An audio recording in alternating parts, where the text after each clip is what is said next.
The Legend of Red Eagle by Traden Dren, Archivist of Winterhold. This tale was transcribed from the memory of Clarice Vane, student of Winterhold. Elements of the legend suggest a date circa 1E 1030, though as with any oral tradition, much of it is likely a later anachronism. Curiously, stories of a similar king and his legendary blade appear in other ancient myths of the Reach. Long ago, a child was born in the Sundered Hills. They named him Faulan, which means red eagle in the tongue of the Reach, for the screeching bird call that greeted his birth, and the crimson blooms on the autumn hills. Thus began his legend. Reach child born under auspicious skies, his very name the color of blood. 10 kings ruled the Reach in those days, and though men were free, the people were scattered and warred amongst themselves. The augurs foresaw the boy's destiny. A warrior without peer, first and foremost Lord of the Reach, chosen to unite all under his name. Faulan grew in years and strength, and it seemed the prophecy would be fulfilled. The banner of the Red Eagle was raised along the cliffs of the Reach, and his people prospered. Then came Hestra, Empress of the South, riding to war. One by one, the kings stood before her. One by one, they fell aside, bending knee in imperial bargains or slaughtered on the battlefields. Her legions came at last to the Sundered Hills, and envoys were sent to bargain for their surrender. Faulan refused to yield the freedom of his people, but the elders were afraid, cast him out, and accepted the imperial yoke. Thus was stolen by the foreign invaders his land, his people, his very name. In the years that followed, Red Eagle became known as the untamed spirit of the Reach, unbowed, unbroken, stained by the blood of his foes. He gathered loyal Reachmen to himself, those who clung to the old ways, who yearned for freedom, and forged a new nation.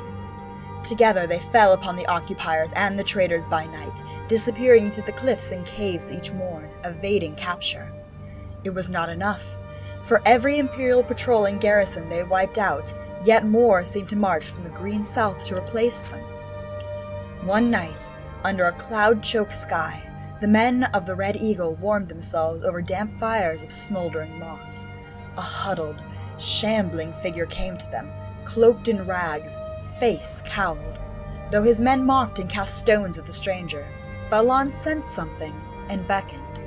The cowl was thrown back in the dim light, and she revealed herself to be one of the ancient and venerable Hagravens. She offered power for a price, and a pact was made. Thus was brokered to the witch his heart, his will, his humanity. From that day forth, he was a spirit of vengeance, pitiless and beyond remorse. The rebels grew in strength and numbers, and none could stand against them. Faulan's eyes burned coldly in those days, black opals reflecting a mind not entirely his own.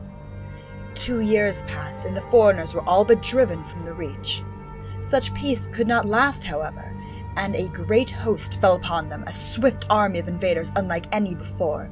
For a fortnight, Hestra's generals laid siege to the Red Eagle's stronghold, till he himself came forth for battle, alone, and robed in nothing but his righteous fury. 1,000 foreigners fell before his flaming sword, and the enemy was routed. Yet, when night fell, so too did he. The warriors who had come to him said Faulan's eyes were clear again on that final night. He was taken to the place prepared for him, a tomb hidden deep within the rock. With his remaining strength, he presented his sword to his people and swore an oath. Fight on, and when at last the Reach is free, his blade should be returned, that he might rise and lead them again. Thus was given for his people his life, his dream, his sword. But when every debt is repaid in blood, these he shall reclaim once more.